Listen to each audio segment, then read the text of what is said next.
গভীর রাতে রাজধানীর কারওয়ান বাজারে দেশের বিভিন্ন জেলা থেকে ট্রাক বোঝাই করে আনা হচ্ছে শীতকালীন সবজি। ফুলকপি, বেগুন, শসা, মূলা, টমেটো সহ শীতের হরেক রকম সবজি ভিন্ন মাত্রার সতেজতা ছড়াচ্ছে বাজারে। ফলন বেশি হলেও পরিবহন ও উৎপাদনে খরচ বৃদ্ধি পাওয়ায় সবজির দামে লাগাম টানা যাচ্ছে না বলে জানান ব্যবসায়ীরা। তেলের দাম কমের কারণে সবজির দামটা কম ছিল, এখন 10-15 হাজার টাকা গাড়ি ভাড়ার ডিস্টেন্স হয়ে যেতেছে। এই সব কিছু মিলাইয়া বাজার খরচ, আরও একটা ঘর চালাতে তো অনেক খরচ আছে।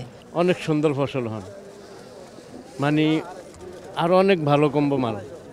এখন 50 মন 30 বেচতেছে, 35-40 এরকম আয়া পড়বো।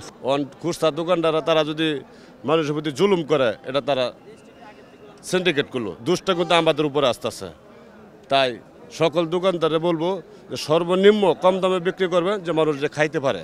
এখন মনে করে যে এই মালটা যে হাটে নিয়ে এসে যেভাবে ব্যস্ত আছে, এটা আসলে মানে এর চাইতে আরও বাড়তি হলে তাহলে বেটার হতো, কিন্তু এখন তো মানে বাড়তি না, মালের দাম হয়েছে কম, যার কারণে মানে কৃষকে তেমন একটা পাইতেছে। এদিকে পরিবহনে নেই চাঁদাবাজির দৌরাত্ম্য, বললেন পরিবহন চালকরা। আমি আইছি পাবনা থেকে পিস নিয়ে, রাস্তাঘাটে কোনো চাঁদাবাজি নাই। আগে চাঁদাবাজি হইতো, কিন্তু এখন সেই চাঁদাবাজিটা হয় না। মাল নেওয়ার আগে যে চাঁদাবাজি ছিল, এই চাঁদাবাজিটা নাই। দাম নিয়ন্ত্রণে তাই বাজার মনিটরিং ও সেনাবাহিনীর যৌথ অভিযানের দাবি ক্রেতাদের।